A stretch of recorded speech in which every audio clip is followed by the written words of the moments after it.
Sorry, I am so. Shivani ji आप? Hi. I am so sorry, मेरा ध्यान ही नहीं था। ध्यान था कहाँ? किधर ध्यान था जो इतनी लंबी चौड़ी जीती जागती औरत आंखों के सामने नजर नहीं आई? क्या हुआ गौरी? गौरी? हाँ?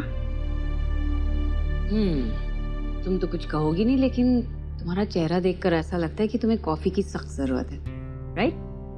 चलो लेट्स गो। चलो।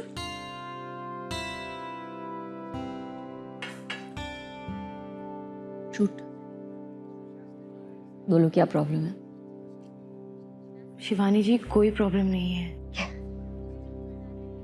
गौरी, ये हम दोनों के बीच एक रिवाज सा बन गया है क्या, जो हर बार फॉलो करना पड़ेगा हमें? मैं हमेशा तुमसे कुछ पूछूंगी, तुम मना करोगी, फिर मैं इंसिस्ट करूंगी और तुम बताओगी। नहीं शिवानी जी, ऐसी कोई बात नहीं है।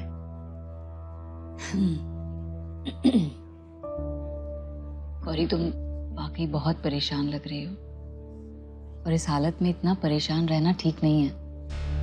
देखो, तुम जानती हो कि अपने मन का बोझ तुम हल्का कर सकती हो मेरे सामने।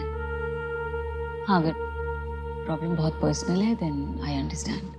आपसे क्या पर्सनल शिवानी जी, जितना मैंने आपसे कहा है उतना तो शायद अपने आप से भी नहीं कहा होगा। एक्चुअली मैं बहुत इनसिक्योर हो रही हूँ अपने और अपने बच्चे के फ्यूचर को लेकर।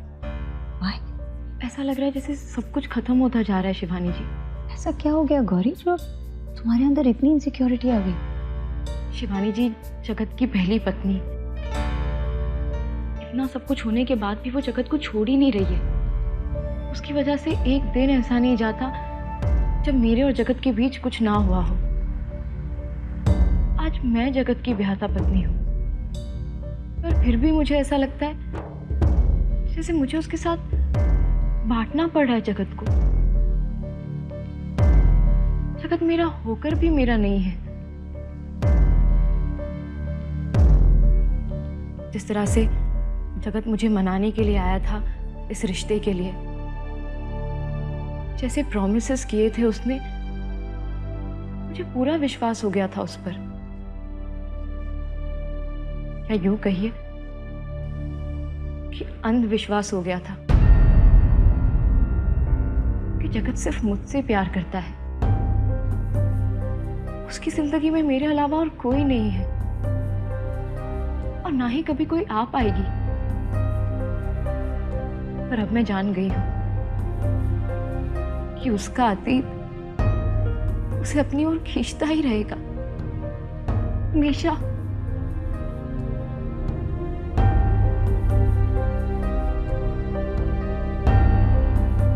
कभी कभी लगता है कि जगत भी कोशिश कर रहा है अपनी पिछली जिंदगी से अपने आप को काटने की, पर फिर भी एक बार फिर उसका मन भटकता हुआ उस औरत की तरफ चला जाता है। मैंने क्या नहीं किया कि मेरा और जगत का रिश्ता इतना पक्का हो जाए कि कोई तीसरा हमारे बीच आ ही ना पाए। दीवार बन के खड़ी हो गई थी मैं उन दोनों के बीच। तो शायद मैं ये नहीं समझ पाई कि दीवारें तो सिर्फ इंसानों को रोकती है, ख्यालों को नहीं रोक पाती।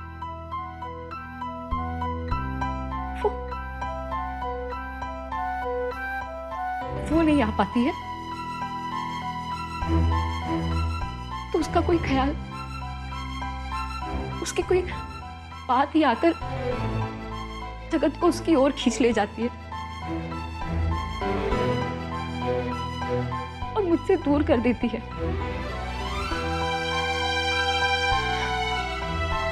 और मैं बस डर जाती हूँ कि वो जगत को मुझसे छीन कर लेके चली जाएगी, मैं हार जाऊंगी।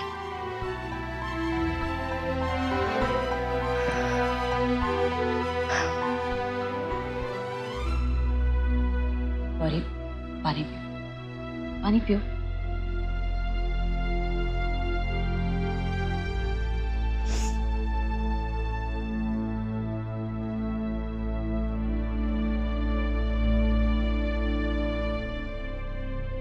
कंटिन्यू। आज अपने मन का बोझ हल्का कर लो। बताओ। शिवानी जी, मैं सोच भी नहीं सकती थी कि कोई औरत इतनी चालाक, इतनी स्वार्थी हो सकती है। एक तरफ वो सबके सामने ये जताती रहती है कि वो जगत से कोई रिश्ता रखना ही नहीं चाहती, और दूसरी तरफ उसकी मदद करके या उससे कोई ना कोई मदद मांग के उसे जुड़ी भी रहना चाहती है,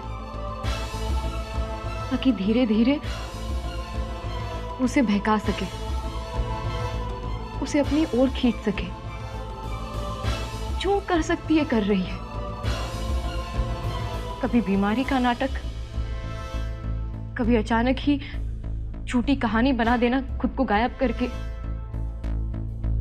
तो कभी कुछ और। थक गई हूं मैं उसके इस खेल से। अब और नहीं लड़ सकती मैं।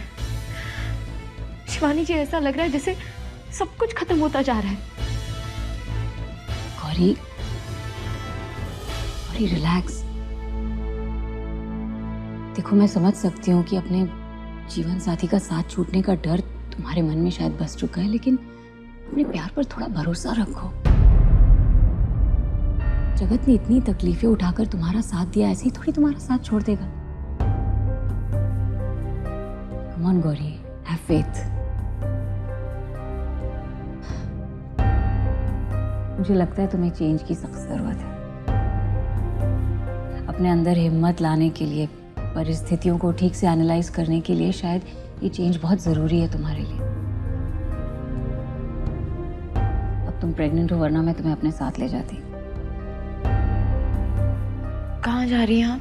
मैं वो अपने मेडिकल कैंप्स के डेवलपमेंट्स को देखने जा रही हूँ। देखना चाहती हूँ कि इन कैंप्स का गांव वालों के ऊपर कोई असर हुआ भी है कि नहीं। लेकिन सफ़र थोड़ा कठिन है। गांव की सड़कें इतनी उबड़ खाबड़ हैं, ऊपर से खाने पीने का कोई ठिकाना नहीं है, तो ऐसी हालत में तुम्हें तो मैं नहीं ले जा सकती हूँ अपने साथ।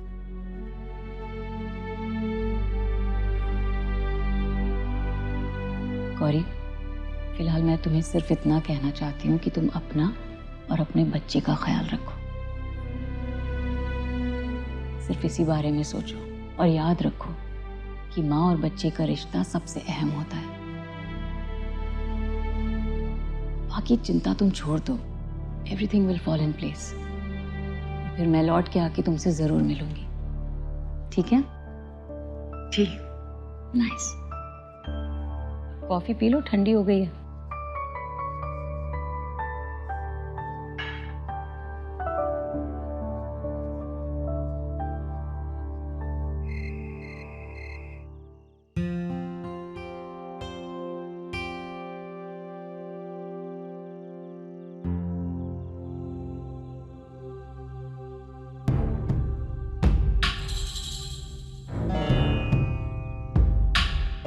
क्या हुआ फूली?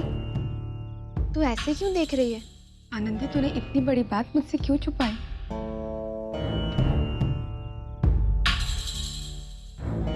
कौन सी बात? ये कि कुछ गुंडे तुझे उठा कर ले गए थे। वो तो अच्छा हो कि गुल्ली ने मुझे सब बता दिया, नहीं तो तेरी जिंदगी में हुआ ये हादसा मुझे कभी ना पता चलता। आनंदी, कौन थे वो लोग और तेरे साथ क्यों किया ऐसा? तुझे इस तरह से मेरी वजह से हुआ। मेरे कारण इतना सब भुगतना पड़ा जीजी को। गुल्ली, ऐसा कभी मत सोचना। इसमें तेरी कोई गलती नहीं थी। उन लड़कों को सबक सिखाना बहुत जरूरी था। और तू ही बता, अगर कभी मेरे साथ ऐसा कुछ हुआ होता तो क्या तू मेरे लिए खड़ी नहीं होती, नहीं लड़ती?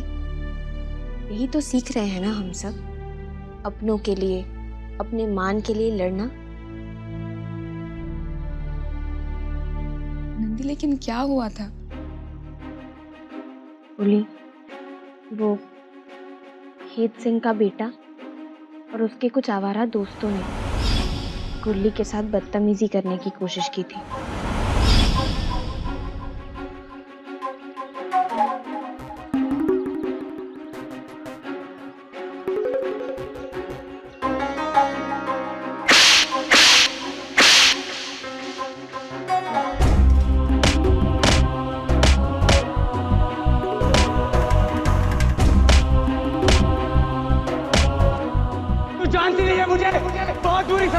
मैंने उन सबको अच्छा सा सबक सिखाया, लेकिन फिर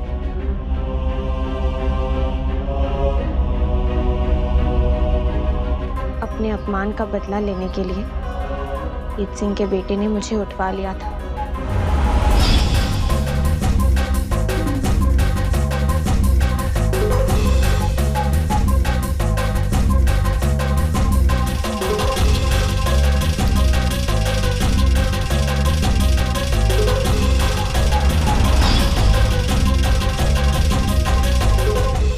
लेकिन फिर जग्या ने आकर मुझे छुड़वाया।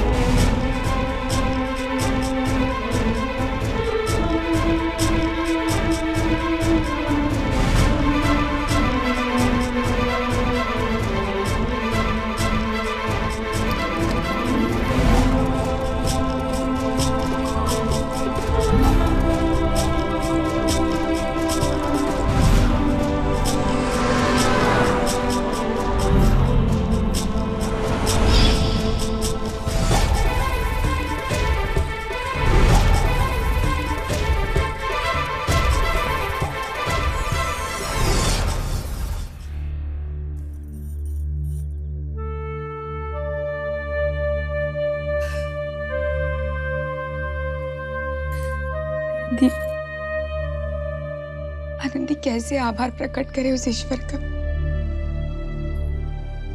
कि मेरी आनंदी घर वापस आ गई। हम लोगों के लिए न जाने किन किन लोगों का सामना करना पड़ा तुझे।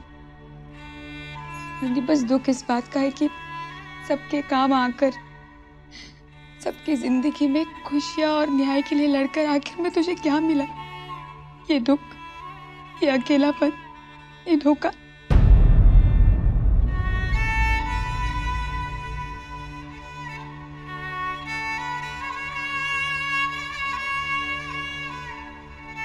भूली,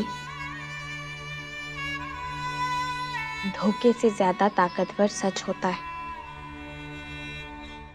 और वो मेरे पास है।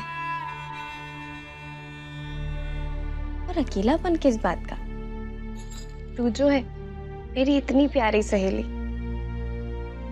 ये गुल्ली है, मेरा परिवार है, ये सब मुझे इतना प्यार देते हैं, ये अकेलापन कभी महसूस ही नहीं होता।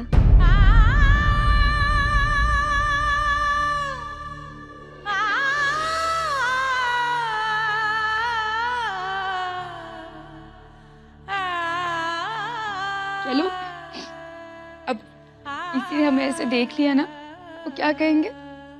इतने अच्छे मौके पे आंसू बहा रही है छोरी है, बावली समझेंगे हमें। तुम दोनों चलो, मैं सबके लिए खाना लगाती हूँ। आनंदी, वो इसके बापू ने एन मौके पे इसका नाम बदल दिया तो तुझे बुरा तो नहीं लगा ना? मेरी तो कुछ भी समझ में नहीं आया कि उन्होंने ऐसा क्यों किया। शुभ नाम तो सबको पसंद आया था आनंदी, पर पता नहीं। भूली, कोई बात नहीं, और इसमें बुरा लगने वाली कौन सी बात है? घनश्याम भी अच्छा नाम है, तो चिंता मत कर।